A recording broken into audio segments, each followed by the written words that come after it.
What's going on, guys? Welcome back to another episode of Question Time with John. Me. Right, so we've had quite a few questions this week, so I will try my best to answer them all as quickly and as thoroughly as I can. The first one, thanks for keeping us in the loop. Also, thanks for the clarification on lime plaster. If you don't know what I'm on about, check out the last one, you'll see what I'm on about. I never heard you can increase the U value by using plasterboard. It's not the actual plasterboard itself that increases the U value, it's the insulation behind it. So you can get an insulated board, an insulated plasterboard effectively, which obviously is a plasterboard on the face with an insulation board on the back, so you can plaster it and it increases the U value that way. It's not the actual plasterboard itself. We have changed things a little bit, which you will see in a forthcoming video on exactly how we're going to insulate the external walls, but all will be revealed shortly. Well, in quite a few weeks, because you're quite far behind real time. Somebody else, will you need to soundproof the party walls as they are solid 9-inch? Regards, Howard from Cyprus. Hi Howard, thank you for all your comments. They are greatly appreciated. So with regards to this one, we don't need to do any soundproofing. There wasn't any soundproofing in place in the first place, so we're not going to need to do any additional. These walls are very solid. On one side, there's actually 3 skins of brickwork. I don't know if that's the case on the other side, but it's pretty soundproof as it is, so we don't need to do any additional work for that. Another one, how many lads are employed direct on the A&E books, or are they mainly subbies? Also, where do you guys go for advice on any building issues? We are all subcontractors to A&E Construction. There are the team behind the scenes that hopefully you'll get to see a bit more of as the weeks go on, but then they are employed by A&E, whereas we, the contractors, are all subbies. So yeah, it's as simple as that really. We're all self-employed. With regards to advice on building issues, thankfully we've got a very knowledgeable team, so the majority of the time if there are any issues we can manage to get it resolved in-house. Obviously certain things like needing structural engineers, we use our structural engineer for that. Any issues regarding, you know, if we're not sure about any drainage or any regs or anything like that, we'll just go to our local builder control, which here is Warwick District Council, so we just use them. But apart from that, you know, we've got pretty much a tight enough ship between all of us to know what's going on. So obviously there's issues, but we can normally rectify them anyway. The next one, usual excellent content guys, makes my day when your video drops. Oh, thanks. Are you able to give an explanation on how these old buildings haven't moved over time, as they're sitting on such thin foundations and in some case just on the ground? Keep up the great content. So obviously when this house was built about 160 years ago, they didn't have such a thing as concrete. What they do is basically dig down to clay, to nice solid ground, and then they build off that. In the majority of cases they will use what's called corbelling, so there'll be a step brick footing, which basically is kind of like a pyramid, which will step down like that, which widens the base of the wall. As you've seen on previous videos, the ground here, you know, as soon as you go sort of that far below ground, is literally solid clay. It's basically sandstone, so it's as good as building on top of concrete anyway. It's not going to move. I've been scraping away with a digger, it takes forever. It's solid stuff, so that is why. But also a lot of the buildings do move and have moved. Obviously they've been up for quite some time, so you know it's naturally going to happen anyway, as there's natural cycles with the weather. The ground sort of contracts, expands with water levels, that sort of stuff. There's always going to be an element of movement, but these houses were designed in such a way to allow for that accommodation to happen, you know, with things like wet plaster, the various constructions of the building basically that allowed for that, because they obviously had to take that into consideration when they were building it. That is why. Somebody else has put, please salvage and reuse bricks. There must be salvage people nearby. They'd happily take them off your hands to clean and sell for upwards of £2 each. Firstly, where are you selling your bricks for £2 each? I would like to know. You can buy them for £2 each, but that doesn't mean you can necessarily sell them for 2 weeks. Secondly, we do have all of those, and all of those, which are going to be reclaimed.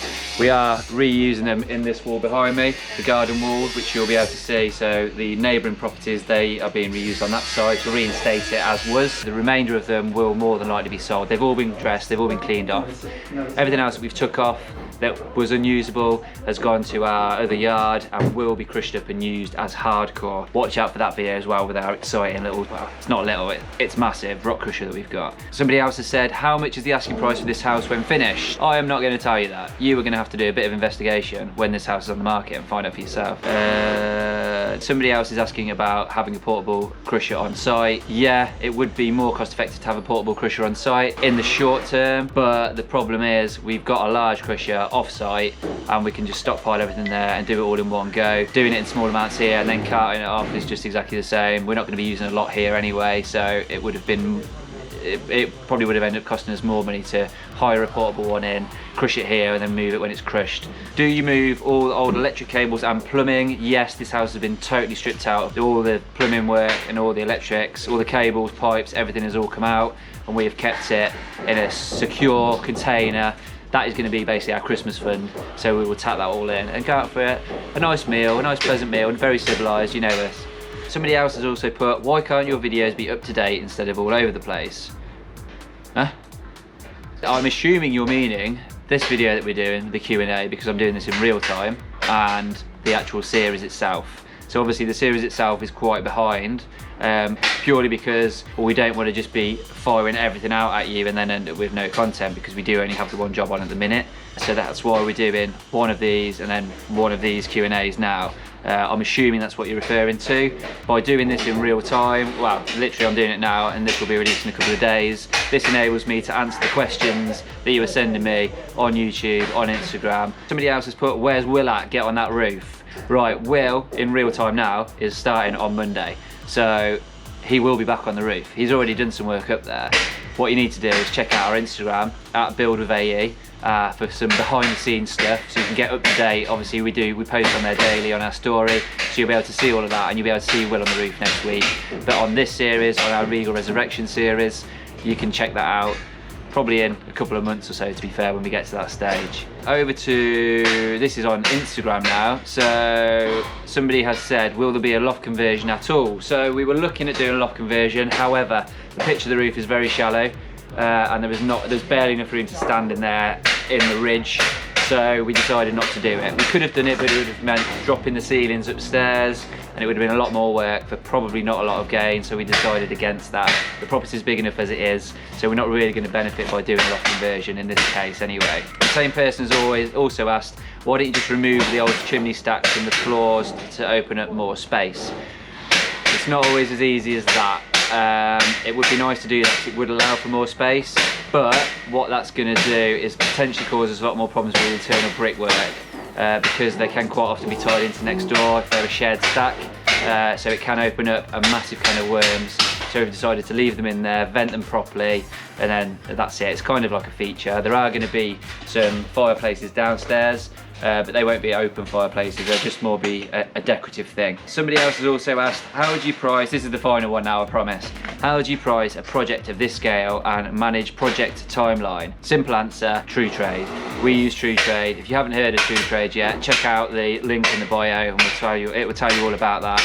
It's a platform created by A&E Construction. It's fantastic, it really helps. Like, it helps me running this site massively. I can keep on top of budgets, I can log everybody's wages really easily. Any receipts I can get, I can log them on there, so that then takes that onto the budget. I can easily put everything into the right category, so I can work out at each stage. So everything from site setup to foundations to first, second fix, carpentry, plastering, all those different subheadings on there. Everything can be cross-referenced to that, so that on the next job I can work out exactly where I made more money, I lost money, areas we need to improve, stuff like that. It just makes the whole site management a hell of a lot easier, and it also can help you project where you're going to be at what stages, and it makes everything simpler, makes my life a hell of a lot easier. It literally takes me 5 minutes at the end of the day just to log everybody's wages that they've done, everybody's hours they've done, and for what sort of area they've been working at, and then I've got an easy record to look back on and to look forward on as well, to see exactly how I can streamline everything and ultimately make us more money, which is what everybody's here for, isn't it, at the end of the day. Right guys, I've babbled on for nearly 10 minutes. I'm sure you're sick of my voice. I am. I need to go and have a drink now, I've talked for so long. If you have got any more questions about